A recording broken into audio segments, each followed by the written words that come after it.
성도님들 안녕하십니까? 9월 6일 월요일입니다. 또 우리에게 한 주간의 삶이 허락이 됐습니다. 사회적 거리두기 4단계가 10월 3일까지 4주간 더 연장되는 그런 안타까운 상황입니다.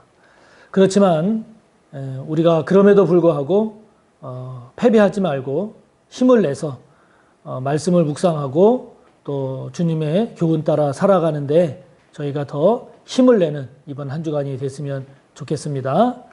다 같이 사도신경으로 우리의 신앙을 고백합니다. 나는 전능하신 아버지 하나님 천지의 창조주를 믿습니다. 나는 그의 유일하신 아들 우리 주 예수 그리스도를 믿습니다. 그는 성령으로 잉태되어 동정녀 마리아에게서 나시고 본디오 빌라도에게 고난을 받아 십자가에 못 박혀 죽으시고 장사된 지 사흘 만에 죽은 자 가운데서 다시 살아나셨으며 하늘에 오르시어 전능하신 아버지 하나님 우편에 앉아 계시다가 거기로부터 살아있는 자와 죽은 자를 심판하러 오십니다. 나는 성령을 믿으며 거룩한 공교회와 성도의 교제와 죄를 용서받는 것과 몸의 부활과 영생을 믿습니다. 아멘. 오늘 우리가 함께 볼 말씀은 사도행전 26장 1절에서 18절까지입니다.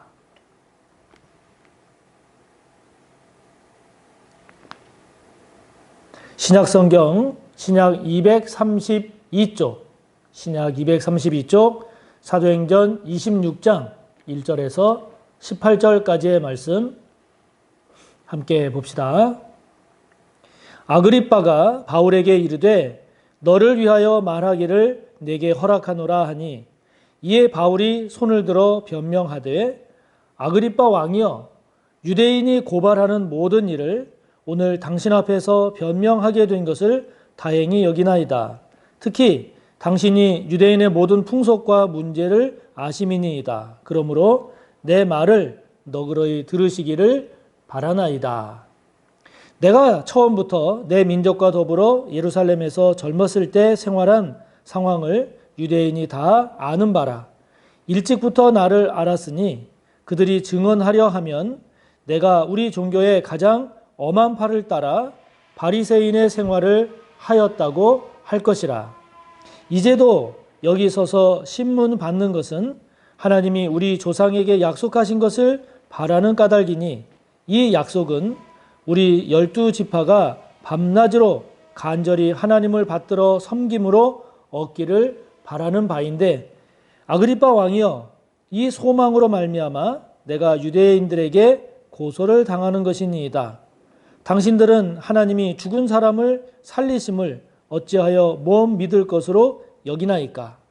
나도 나사렛 예수의 이름을 대적하여 많은 일을 행하여야 될 줄을 스스로 생각하고 예루살렘에서 이런 일을 행하여 대제사장들에게서 권한을 받아가지고 많은 성도를 옥에 가두며 또 죽일 때에 내가 찬성 투표를 하였고 또 모든 회당에서 여러 번 형벌하여 강제로 모독하는 말을 하게 하고 그들에 대하여 심히 격분하여 외국 성에까지 가서 박해하였고 그 일로 대제사장들의 고난과 위임을 받고 다메섹으로 갔나이다.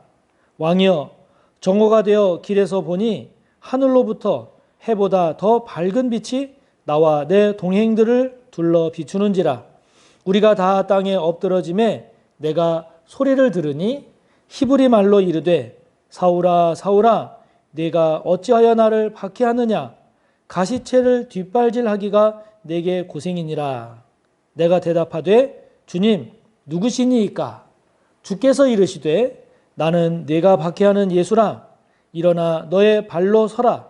내가 네게 나타난 것은 곧 내가 나를 본 일과 장차 내가 네게 나타날 일에 너로 종과 증인을 삼으려 함이니 이스라엘과 이방인들에게서 내가 너를 구원하여 그들에게 보내어 그 눈을 뜨게 하여 어둠에서 빛으로 사탄의 권세에서 하나님께로 돌아오게 하고 죄 사함과 나를 믿어 거룩하게 된 무리 가운데서 기업을 얻게 하리라 하더이다. 아멘. 지금 사도 바울이 가이사랴에 있는 유대 총독의 관저 헤롯궁에 지금 구금되어 있습니다. 2년이 넘도록. 그런 바울에게 지금 아그리빠 왕, 구체적으로는 아그리빠 2세인데요. 예수님 태어나셨을 때에 그때 헤롯 왕, 그 헤롯 왕의 증손자에 해당이 되는 사람입니다. 이 아그리빠 2세가, 아그리빠 왕이 바울이 있는 가이사랴에 왔습니다. 왔을 때 이 아그리빠 2세하고 그리고 베스도 총독이 지금 같이 있는 이런 상황에서 사도 바울이 자신의 신앙과 자신의 변화를 변증하는 이런 기회를 갖게 됩니다.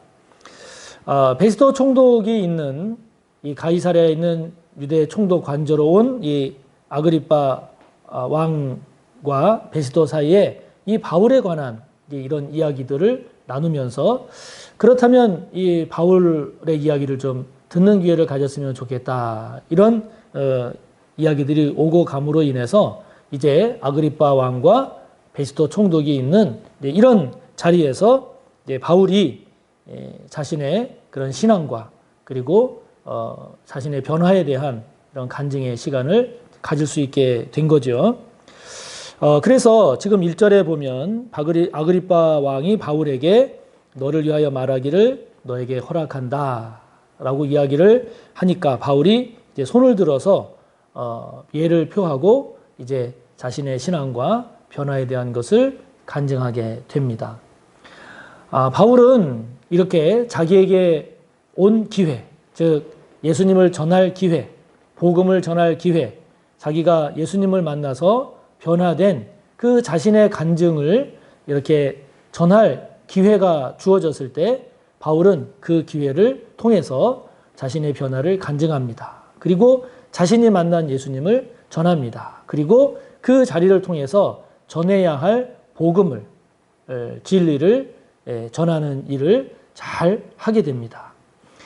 이런 바울의 모습을 보면서 우리도 그렇잖아요. 이렇게 여러 사람을 만나거나 또는 어떤 상황에서 우리가 주님을 전할 수 있는 기회를 우리가 갖는 경우가 있습니다. 또는 주님을 전할 수 있는 그런 기회가 되는 때가 있습니다. 또는 저와 여러분이 은혜 받은 것 또는 예수님을 만나서 변화된 것과 같은 그런 간증을 할 수 있는 기회가 주어지기도 합니다. 또 여러 상황을 볼 때, 또 여러 가지를 볼 때, 이때가 주님을 전할 수 있는 때구나. 이때가 내가 변화받은 이러이러한 간증을 할 수 있는 때구나. 라고 하는 때가 있거든요. 그럴 때 바울처럼 그 기회를 우리가 놓치지 말아야 합니다. 그런데 간증도 그렇고 복음을 전하는 것도 그렇고요. 이게 자꾸 입을 닫고 있고 그거를 하지 않다 보면 자꾸 숨기게 되고 소극적이 되고 할 수 있는 때도 안 하게 되는 그런 모습을 우리가 종종 보게 됩니다. 그래서 저와 여러분에게 있어서 주어진 기회에 그때 복음을 전했어야 되는데 그때 전도했어야 되는데 그렇게 우리에게 주어진 기회를 놓친 적은 없는지요? 만약에 있다면 다시 한번 우리의 마음을 다잡으면서 그런 기회가 주어졌을 때 놓치지 않는 저와 여러분이 될 수 있기를 오늘 기도하고 결단했으면 좋겠습니다. 자칫 우리가 입으로만 전도하는 게 전도냐, 삶으로 전도하는 게 더 중요하지. 맞습니다. 그런데 우리가 삶으로 전도한다라고 하는 것을 강조할 때 잘못하면 삶으로 전도조차도 못하고 그래서 결과적으로 입으로도 복음을 전하지 못하는, 간증하지 못하는 그런 경우가 많이 생길 수 있습니다. 우리가 삶으로 전도하는 것 중요합니다. 또 입으로 전도할 수 있는 그런 기회, 또 그런 계기가 되었을 때 그 기회를 놓치지 않는, 그래서 우리에게 복음을 전할 수 있을 때 복음을 전하는 저와 여러분이 될 수 있기를, 주님을 전할 수 있을 때 주님을 전하는 저와 여러분이 될 수 있기를, 저와 여러분이 받은 은혜, 주님을 만남으로 변화된 우리의 그 신앙, 간증을 할 수 있을 때 그 기회를 놓치지 않는 저와 여러분이 꼭 되시기를 바랍니다. 그러면서 이제 바울이 그 자신의 그 신앙 그리고 변화된 내용을 이제 간증을 하게 되는데요. 4절부터 11절까지는 예수님을 만나기 전에 자기가 어떤 사람이었는지를 아그리빠 왕과 베스도 총독 앞에서 이야기를 합니다. 구체적으로 자기가 무슨 일을 했고 어떻게 어떤 삶을 살았고 쭉 이야기를 하는데, 그렇게 이야기하는 이 사도 바울의 주님을 만나기 전의 모습을 한마디로 표현하면 9절에 사도 바울은 이렇게 표현합니다. 자기가 예수님을 만나기 전에 자신의 모습을 이렇게 표현합니다. 나도 나사렛 예수의 이름을 대적하여, 이렇게 표현합니다. 그러니까 거기 보면 뭐 성도를 옥에 가두고 거기 10절 이하에 보면 자기가 어떻게 예수님의 이름을 대적했는지를 이야기를 하는데, 많은 성도를 옥에 가두기도 했고, 또 그 예수님을 믿는 사람을 죽일 때, 그 스데반 같은 경우죠. 죽일 때 자기가 찬성표를 던지기도 했고, 그리고 모든 회당에서 여러 번 예수 믿는 사람들에게 벌을 가하기도 했고, 강제로 모독하는 말을 하기도 하고, 심지어 자기가 격분해서 아주 그냥 분노에 가득 차서 외국 성에까지 가서 이 교인들을, 그리스도인들을 박해했다. 이런 이야기들을 하면서 그런 자신의 모습을 한마디로 어떻게 표현하는 거 아니? 나사렛 예수의 이름을 대적하는 삶을 살았다. 그렇게 자신을 고백합니다.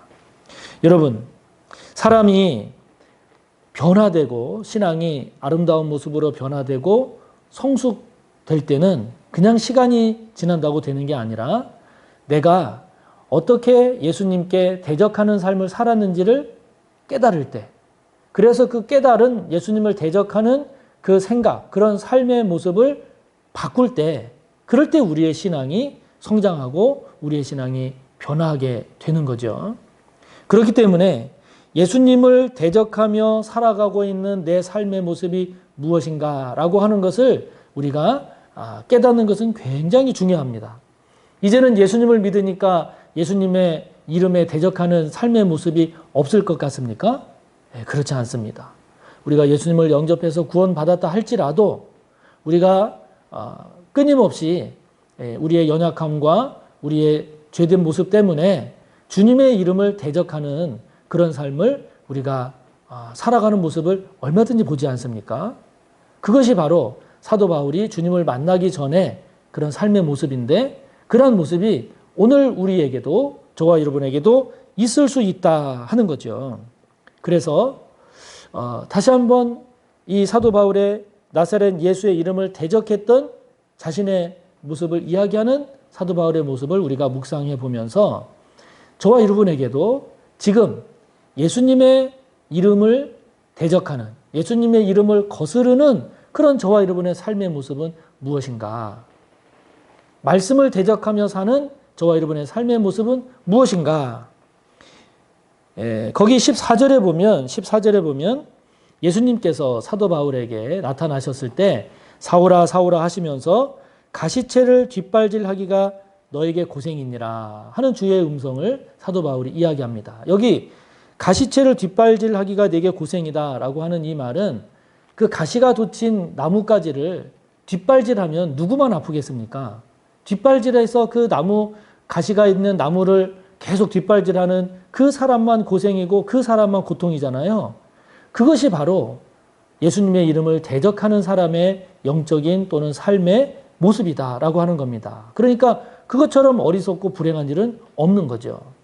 다시 한번 저와 여러분의 삶의 모습을 찬찬히 주님 앞에서 돌아보면서 나의 이런 모습이 주님의 이름을 대적하는 모습이구나. 나의 이런 생각들이 말씀을 대적하는 것들이구나.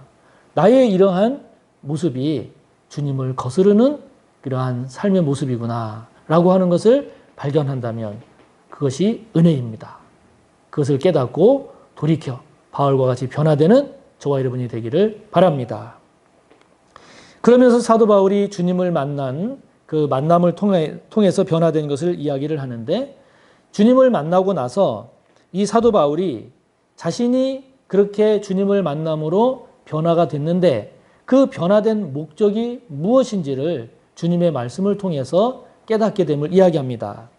변화된 목적이 무엇인가? 16절에 보면 예수님께서 이 사도 바울을 예수님을 전할 예수님의 종, 예수님의 증인으로 삼으셨다라고 하는 거고, 18절에 보면 그 사도 바울의 변화, 주님께서 사도 바울을 만나시고 변화시키신 그 목적이 뭐냐? 많은 사람들을 하나님께로 다시 돌아오게 하기 위함이다 라고 하는 것을 주님이 사도 바울에게 말씀하시죠. 여러분, 이것은 우리의 삶의 목적이기도 하고 저와 여러분의 사명이어야 하기도 하는 것 아니겠습니까? 우리가 예수님을 영접해서 구원받았다라고 하면 나는 이제 구원받았으니까 끝, 이게 아니잖아요. 구원받은 그 은혜가 저와 여러분에게 있다면, 내가 구원받은 그리스도인이라면 내가 구원받은 자로서 어떻게 살아야 할 것인가? 내가 예수님을 영접함으로 거듭나서 하나님의 자녀가 되고 하나님 나라의 주인공이 되고 이제 하나님의 백성으로서 구원받은 이 복된 인생이 됐는데 이것으로 그칠 것인가? 이것으로 끝낼 것인가? 그냥 이것으로 멈출 것인가? 그게 아니라 우리도 사도 바울처럼 우리를 구원하신 그 주님을 증거해야 되지 않겠습니까? 우리가 구원받고 보니 얼마나 좋아요. 얼마나 감사해요. 그렇다면 이것을 나에게서 그칠 것이 아니라, 나에게서 멈출 것이 아니라 아직 구원받지 못한 내 주변의 사람들, 그들을 다시 하나님께로 돌아오게 하는, 주님께로 돌아오게 하는, 이것이 저와 여러분이 구원받은 목적 아니겠습니까? 이것은 사도 바울에게만 해당되는 게 아니라 구원받은 모든 그리스도인이라고 한다면 그 누구도 바로 이와 같이 사도 바울과 같이 주님을 증거하는 일과 안 믿는 아직 구원받지 못한 자를 하나님께로, 주님께로 돌아오게 하는 이 사명이 우리에게 있음을 알고 저와 여러분의 구원받음이 우리 자신의 구원으로 그치지 않고 나는 이제 됐다, 이것으로 멈추는 게 아니라 주님의 증인으로 살기를 힘쓰는, 구원받지 못한 자를 주님께 돌아오게 하는 일에 쓰임받는 저와 여러분이 되기를 기도하고 또 그렇게 살기를 바랍니다. 다 같이 주기도문으로 마치시고 함께 나눈 내용 생각하며 여러분의 기도를 이어가세요. 하늘에 계신 우리 아버지, 아버지의 이름을 거룩하게 하시며 아버지의 나라가 오게 하시며 아버지의 뜻이 하늘에서와 같이 땅에서도 이루어지게 하소서. 오늘 우리에게 일용할 양식을 주시고 우리가 우리에게 잘못한 사람을 용서하여 준 것 같이 우리 죄를 용서하여 주시고 우리를 시험에 빠지지 않게 하시고 악에서 구하소서. 나라와 권능과 영광이 영원히 아버지의 것입니다. 아멘.